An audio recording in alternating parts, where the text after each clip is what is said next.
Olá, seja muito bem-vindo. Mais uma vez, é um grande prazer estar em sua companhia. E a partir de agora, você fica por dentro das notícias do Brasil e do mundo.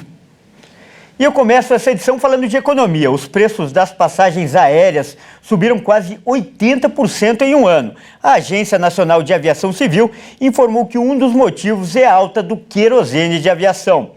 Está cada vez mais difícil viajar de avião no Brasil. Isso porque os preços das passagens aéreas subiram 77% em um ano. Os motivos são o aumento da demanda, a alta do dólar e a disparada nos preços dos combustíveis. Segundo a ANAC, a querosene de aviação subiu quase 60% entre janeiro e maio deste ano. O aumento do barril de petróleo causado pelo conflito na Ucrânia também influenciou no preço do combustível de aviação. Além disso, a maior procura por passagens aéreas, depois de 2 anos de restrições por conta da pandemia, aumentou muito nos últimos meses. E agora a tendência é que os preços das passagens não sofram grandes reajustes até outubro, já que a economia mundial deve crescer menos e a pressão sobre os preços dos combustíveis deve diminuir. Mas no fim do ano, os preços das passagens podem ter mais uma elevação. Na alta temporada, a tendência é de aumento em todos os serviços turísticos.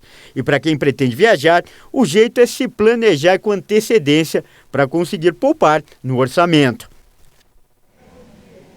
E ainda falando de transportes e de combustíveis, o preço do óleo diesel no Brasil dobrou em 1 ano e meio. E a Petrobras não vê tendência de queda no valor do combustível nos próximos meses.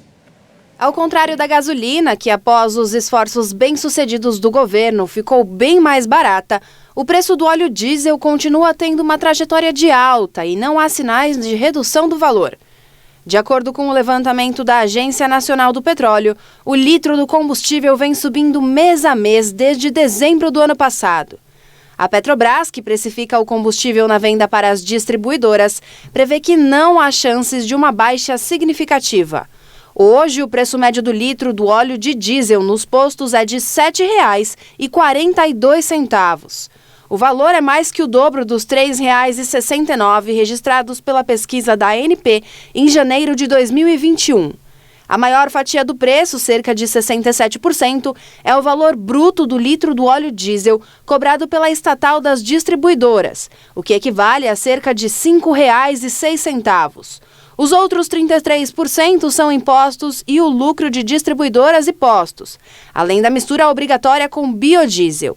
A disparada no preço tenta nivelar os valores praticados no Brasil aos do mercado mundial. E os preços dispararam depois do início da guerra na Ucrânia, em que a Rússia passou a sofrer boicote. Grandes produtores ou consumidores mundiais, como os Estados Unidos, a Índia e países do Oriente Médio e Europa, também estão com estoques baixos de diesel.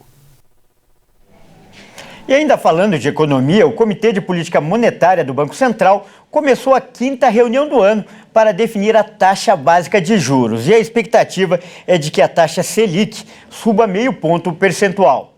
A edição mais recente do Boletim Focus, pesquisa semanal com analistas de mercado, prevê que a Selic deve passar de 13,25% para 13,75% ao ano, com alta de meio ponto percentual. Os analistas de mercado esperam que a taxa permaneça nesse nível até o fim do ano. Nas estimativas das instituições financeiras, o comitê pode encerrar aí o ciclo de aumento de juros, apesar das pressões atuais sobre a inflação. A taxa básica de juros é o principal instrumento do Banco Central para manter a inflação sob controle.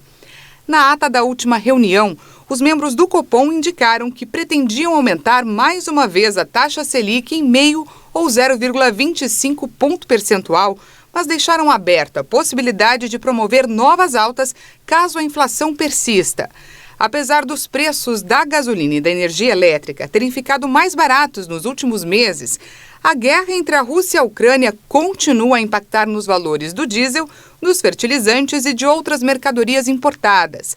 Até maio, os comunicados do Banco Central indicavam que a autoridade monetária pretendia encerrar o ciclo de elevações em junho. Mas as altas além do previsto, promovidas pelo Federal Reserve dos Estados Unidos e do Banco Central Europeu, indicaram pressão sobre os juros brasileiros.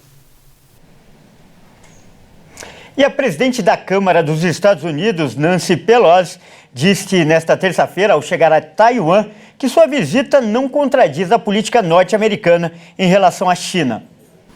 A China não reconhece a soberania da ilha e considera o território uma província rebelde.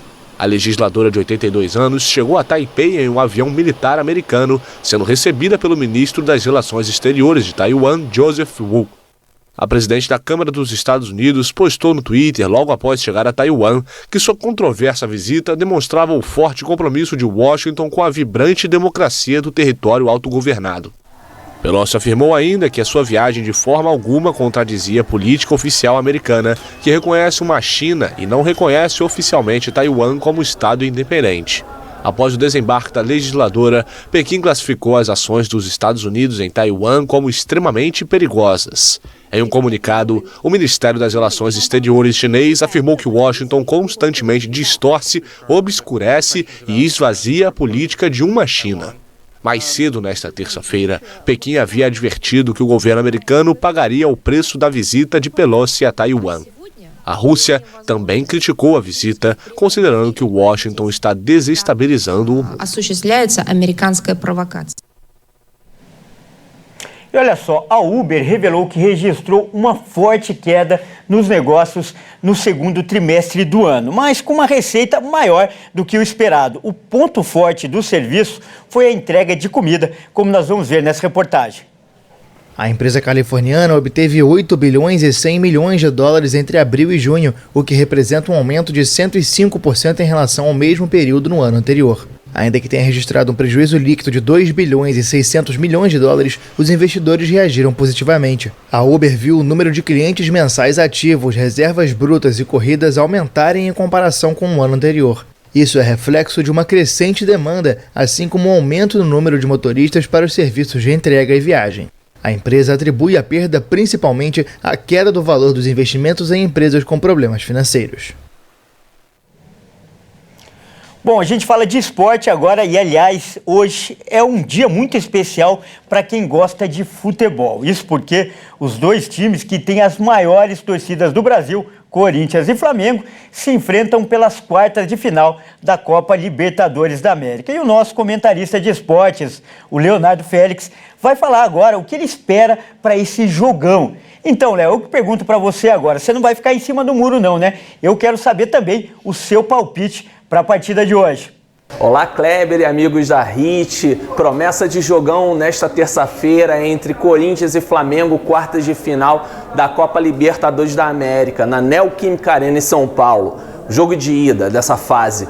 O Corinthians, que vem crescendo, vem montando a sua equipe ao longo da temporada. Yuri Alberto chegou, o zagueiro Balbuena também, e eles estão confirmados para essa partida pelo técnico Vitor Pereira. Quem também deve jogar no ataque é o Adson, ao lado do William e do próprio Yuri.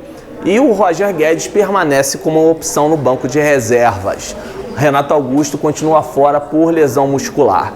Pelo lado do Flamengo, a equipe vem conquistando resultados, uma sequência de 6 jogos sem derrotas, vem encantando aí com um belíssimo futebol. Está confirmado, o quarteto ofensivo do Flamengo vai para campo.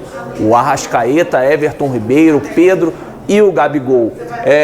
Também temos aí o acréscimo de jogadores para essa fase, né? O Vidal vai aparecer no banco, o Everton Cebolinha também, e provavelmente, não sei se vai ter condições físicas, o chileno Pulgar. E promessa de casa cheia, mais de 45 mil ingressos vendidos para essa partida, inclusive com a presença também da torcida adversária. O Corinthians ontem liberou uma carga extra e terão 4 mil rubro-negros no Maracanã. Isso vai se repetir no jogo de semana que vem, jogo da volta, dia 9, lá no Maracanã.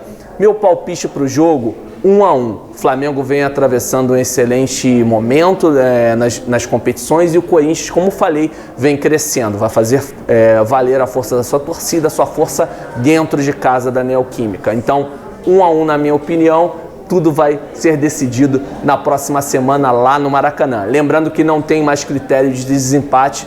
Se tiver empate em São Paulo, o jogo no Rio de Janeiro tem que ter um vencedor, então iremos para pênaltis. É isso aí, Kleber, amigos da HIT, acompanhem aí essa noite de belíssimo futebol e um grande abraço, até a próxima.